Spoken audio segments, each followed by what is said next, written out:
आंबेडकर यांचं आज महानिर्वाण दिन या निमित्तानं देखील या ठिकाणी डॉक्टर बाबासाहेब आंबेडकर यांना मानवंदना अर्पण करतो। आजच्या या देऊरवाडा या ठिकाणी होत असलेल्या या मानवंदनेच्या कार्यक्रमाला मंचकावर उपस्थित असलेल्या या गावच्या प्रथम नागरिक आदरणीय आमच्या सरपंच ताई, या ठिकाणचे जिल्हा परिषदेचे सदस्य आणि तंटामुक्तीचे अध्यक्ष आणि समोर बसलेल्या उन्हामध्ये बसलेल्या माझ्या माता भगिनी आणि बांधवांनो,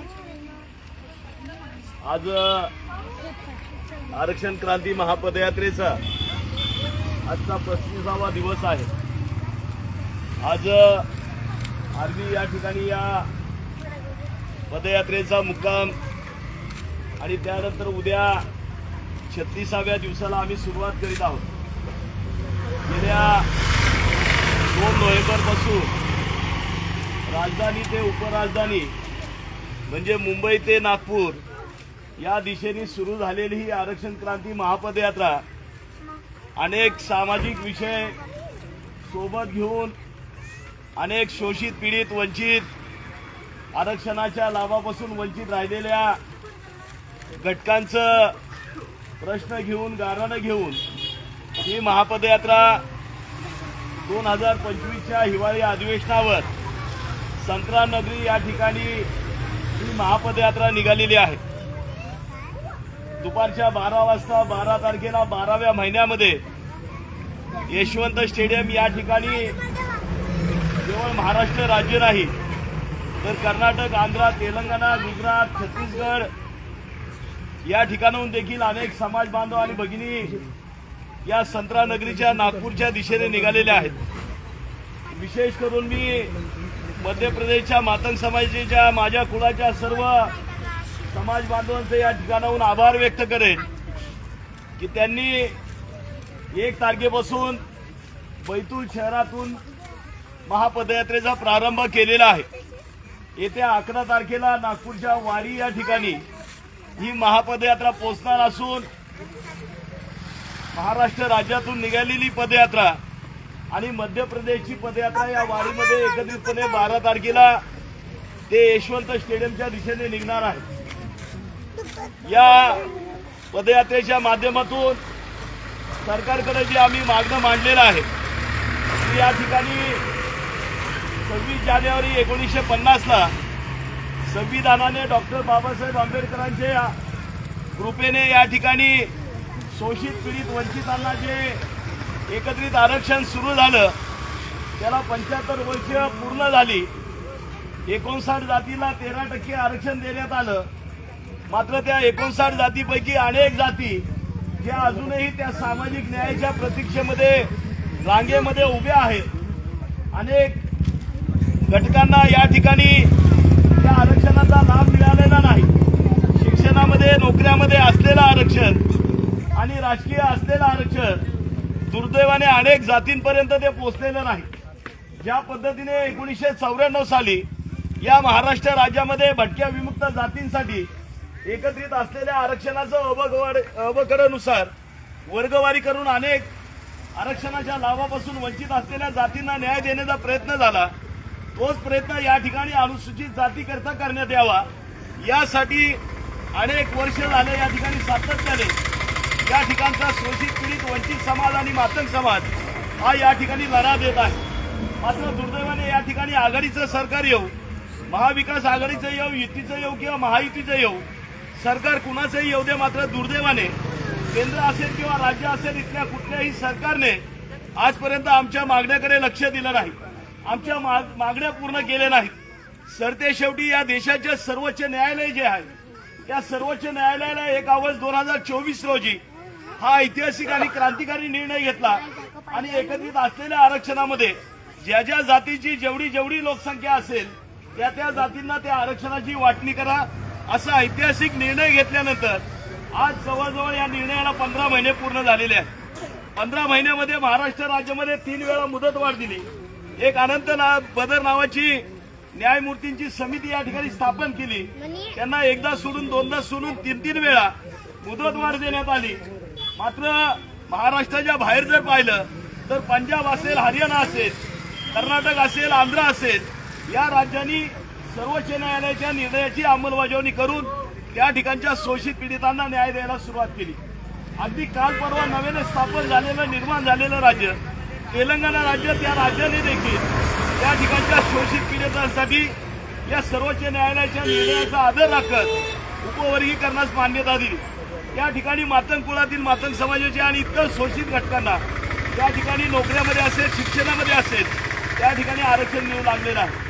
मात्र दुर्दैवाने ज्या महाराष्ट्र राज्याला आम्ही साधू संतांची भूमी म्हणतो, त्या महाराष्ट्र राज्याला फुले शाहू आंबेडकरांचं राज्य म्हणतो, ज्या महाराष्ट्र राज्याला आम्ही पुरोगाम्यांचं राज्य म्हणतो, त्या महाराष्ट्र राज्यामध्ये या शोषित पीडित राष्ट्रभक्त, देशभक्त मातंग समाजाला न्याय द्यायला एवढा वेळ का लागतोय, हा प्रश्न घेऊन आम्ही नागपूरच्या अधिवेशनाकडे निघालेले आहोत.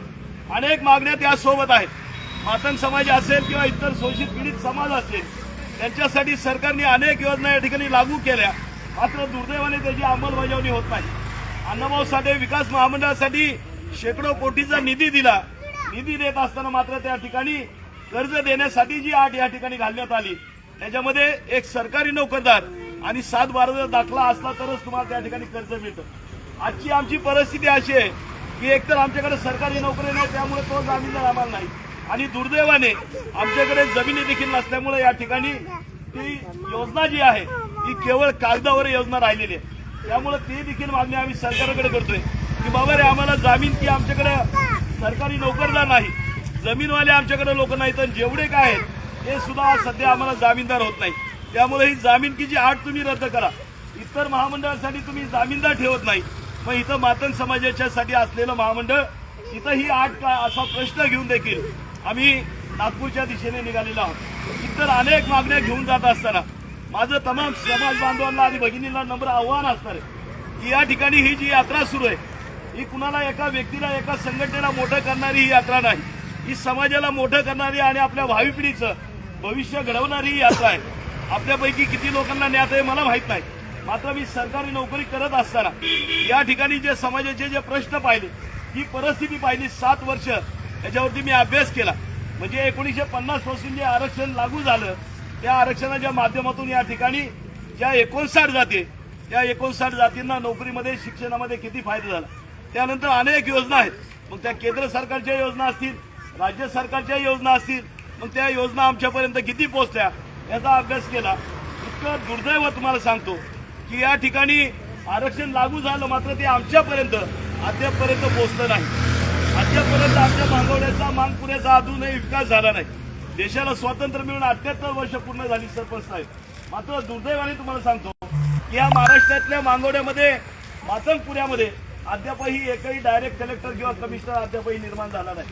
आम्ही काय एवढे दुर्दैवी लोक आहोत का? आमच्या पोटी काय फक्त मजूर आणि बिगारी जन्माला येतात का? तर नाही. या ठिकाणची व्यवस्था दुर्दैवी आहे आणि दलिद्री व्यवस्था आहे. ही वांजुटी व्यवस्था, त्या वांजुट्या व्यवस्थेने आमच्यापर्यंत आमच्या हक्काचं, आमच्या वाट्याचं आरक्षण अद्यापर्यंत येऊ दिलं नाही. आम्ही सरकारी नोकरदार होतो. नोकरी सोडून या आरक्षणाच्या प्रश्नावरती या ठिकाणी लढत असताना अनेकांना वाटतंय की भाऊ आमदार होतील, खासदार होतील, अमकं होईल, तमकं होईल. पण माझ्या माता माऊलींना हे लक्षात ठेवा की या ठिकाणी नोकरी सोडताना मी या ठिकाणी शपथ घेतलेली अनेक माझ्या भाषणामध्ये की मरेपर्यंत या ठिकाणी आमदारकी, खासदारकी, महामंडळ, अगदी साधी एखाद्या पोलीस स्टेशनची कमिटी देखील घ्यायची नाही. या ठिकाणी ना पदासाठी ना पैशासाठी हात खटाटोप सुरू आहे. जे काय मांडणं आहे आपलं, जे काय प्रश्न आहे ते प्रश्न घेऊन या ठिकाणी जात असताना निश्चित या ठिकाणी आज संघटनेची ताकद आहे. 7 राज्यामध्ये संघटना आहे. मात्र संघटना कुठल्याही राजकीय लाभासाठी या ठिकाणी रस्त्यावर उतरणार किंवा तो लढा घेऊन आम्ही या ठिकाणी जात नाही. प्रत्येकाचं हे कर्तव्य देखील आम्हाला न्याय मिळत नाही. घटना अस्तित्वात येऊन 75 वर्ष पूर्ण झाली, मात्र अजूनही आमच्यामध्ये अधिकारी घडत नाही. मात्र या ठिकाणी आपण लक्षात घेतलं पाहिजे की या व्यवस्थेने या ठिकाणी आमच्यावरती हा केलेला अन्याय आहे. सर्वोच्च न्यायालय निर्णय देऊन देखील या ठिकाणी हे सरकार तो निर्णय या ठिकाणी लागू करत नाही. विरोधक त्यांना धारेवर धरत नाही आणि इथले विद्वान देखील आमच्या प्रश्नावर बोलत नाही. त्यासाठी साठी या ठिकाणी तुम्हाला रस्त्यावर उतरावं लागेल, कारण या ठिकाणी आम्ही काय आबाळातनं पडलेली समाज नाही, आम्ही काय बाहेरच्या देशात इथं आलोय का, आम्ही इथले भूमिपुत्र आहोत. आमच्या पूर्वजांनी या देशासाठी रक्त सांडलेले. आमचे आद्य क्रांतिगुरू लवजी वस्ताद साळवे त्यांनी असंख्य क्रांतिकारक घडवले, असंख्य समाज सुधारक घडवले आणि त्याच्यानंतर हा देश 1947 ला स्वातंत्र्य झाला.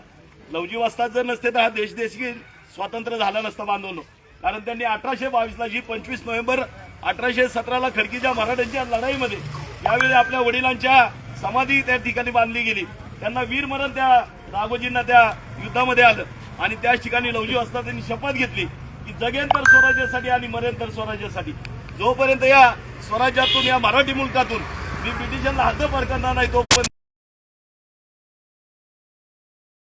सावित्रीबाई फुले असतील, गोपाळ गणेश आगरकर असतील, सदाशिवराव गोंडे असतील, गोरा परांजपे असतील, असे अनेक समाज सुधारक घडवले आणि त्याच तालमीतून वासुदेव बळवंत फडके असतील, केरू नाना छत्रे असतील, लोकमान्य टिळक असतील, असे असंख्य क्रांतिकारक देखील त्या तालमीतून घडवले.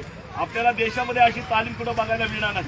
अनेक तालमी आम्ही आजूबाजूला पाहतो, त्या तालमीमध्ये पैलवान घडवले जातात, त्या ठिकाणी पैलवानकीचे पेस त्या ठिकाणी शिकवले जातात आणि त्या पैलवानांना जोर बैठका मारण्यास शिकवलं जातं.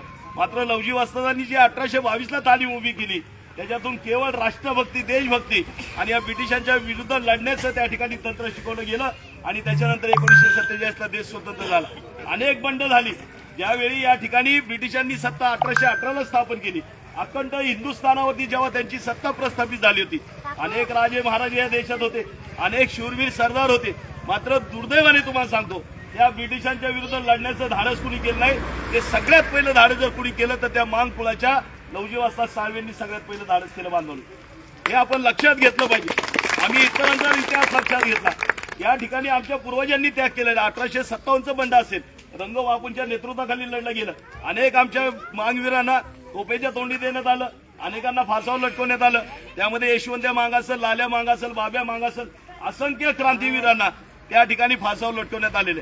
प्रचंड त्याग, योगदान आणि रक्त सांडून या ठिकाणी या देशाला स्वातंत्र्य मिळालंय का आम्ही उपरे नाही किंवा बाहेरच्या देशात नाही या ठिकाणी आलेलं आहे. आमच्या पूर्वजांचा त्याग आणि बलिदान या ठिकाणी असताना दुर्दैवाने मात्र इथली व्यवस्था आमच्या न्याय व हक्काच्या मागणीकडे दुर्लक्ष करते. त्यासाठी आपण सर्वांनी रस्त्यावर उतरलं पाहिजे.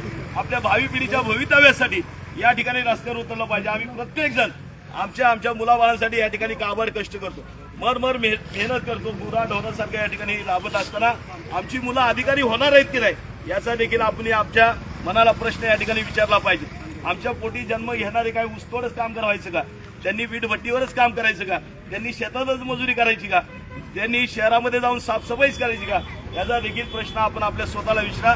निश्चित येणाऱ्या 12 तारखेला एक ऐतिहासिक असा तो मोर्चा असणार आहे.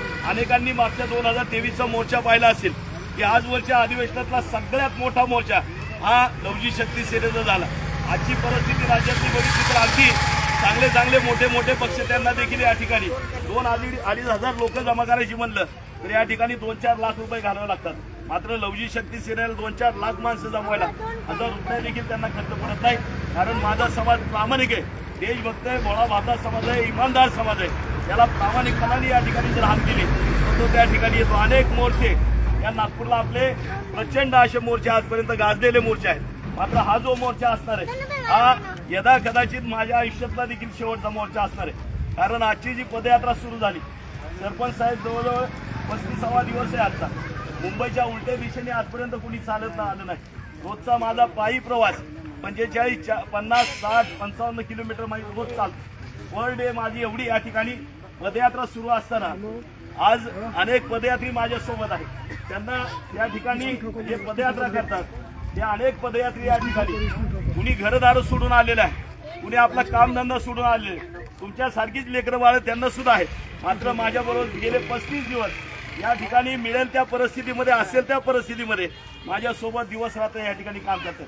आम्ही सकाळी झोपेतनं उठलो, तयार झालो की रस्त्याने मार्गस्थ अगदी शेवटी झोपेपर्यंत फक्त एकच ध्यास असतो की आम्हाला आरक्षण मिळालं पाहिजे, आमच्या भावी पिढीचं भविष्य घडलं पाहिजे.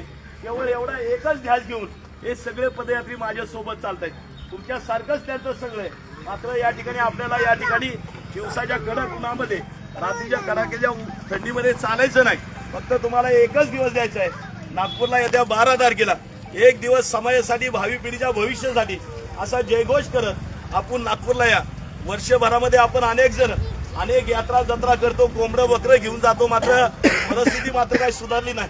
अनेक साधू संतांसाठी आम्ही पायवाऱ्या करतो, कुठल्या वाऱ्या करतो, मात्र परिस्थिती सुधारली नाही. अनेक राजकीय पक्षाला नेत्याला आतापर्यंत मताची भीक दिली, मात्र अजूनही परिस्थिती सुधारली नाही. निश्चित ही जी वारी असणार आहे ही आपल्या भावी पिढीच्या भविष्याची वारी असणार आहे, यात्रा असणार आहे. त्यामुळे आपण प्रत्येकाने देवीसाठी सणासाठी ह्याच्यासाठी कर्ज काढतोय ना, भले कर्ज काढायची वेळ येऊ द्या, 100-500 रुपये कुठून तरी कर्ज घ्या आणि डायरेक्ट नागपूरला या. कारण ती आपल्या समाजाला, आपल्या भावी पिढीला मोठं करणारी आणि त्यांचं भविष्य घडवणारी ही यात्रा आहे. निश्चित आपण सर्वजण या ठिकाणी कालपासून सर्व टीमनी, म्हणजे खरं तर आजचे जे आयोजक करते आहेत, म्हणजे मी एवढा स्वतःला भाग्यवान समजतो की अत्यंत कमी वेळेमध्ये या ठिकाणच्या आयोजकांना सर्व एकाचं नाव घेणं उचित होणार नाही, मात्र सर्वांनी ज्या पद्धतीने कालपासून मेहनत घेतली, सर्व पदयात्रेची या ठिकाणी उठबस केली, त्यांची मुक्कामाची, जेवणाची, नाश्त्याची, चहा पाण्याची जी काही सोय केली, निश्चित या ठिकाणी मरेपर्यंत, शेवटच्या श्वासापर्यंत आपला पाहुणचार आम्ही विसरू शकणार नाही. निश्चित आपण जर आजपर्यंतच्या प्रवासात बघितलं तर एका जिल्ह्यातली जबाबदारी एका जिल्ह्याच्या पदाधिकाऱ्यांनी निभावली, मात्र अनेक पदाधिकारी असे आहेत की त्यांनी 2 जिल्ह्यातली जबाबदारी या ठिकाणी निभावलेली आहे. एक अमरावती जिल्हा आणि दुसरा वर्धा जिल्हा. निश्चित आपला पाहुणचार या ठिकाणी येत असताना येणाऱ्या कालावधीमध्ये आपल्या प्रश्नासाठी जेव्हा जेव्हा काही आवश्यकता असेल, जेव्हा जेव्हा ज्या ठिकाणी गरज असेल त्या ठिकाणी सदैव आपल्या सेवेशी ही लवजी शक्ती सेना आणि मी देखील या ठिकाणी असेल एवढं या ठिकाणी आपल्या सर्वांना आश्वासित करतो. पुढचा प्रवास आता ऊन वाढत चाललेला आहे. पुढचा मुक्काम आमचा आर्वीच्या ठिकाणी होणार आहे. निश्चित या ठिकाणी आपण सर्वजण आपलं घर सोडून, आपले कामधंदा सोडून या ठिकाणी आलात. निश्चित आपल्या सर्वांचे आणि आयोजकांचे, या ठिकाणच्या सर्व मान्यवरांचे या ठिकाणी आभार व्यक्त करतो. पुनश्च एकदा येत्या 12 तारखेला कुठल्याही परिस्थितीमध्ये आपण आपल्या मुलाबाळांसह, आपल्या नातेवाईकांसह घराला कुलूप लावून नागपूरला या एवढं आवाहन करतो. थांबतो. सर्वांना क्रांतिकारी जय.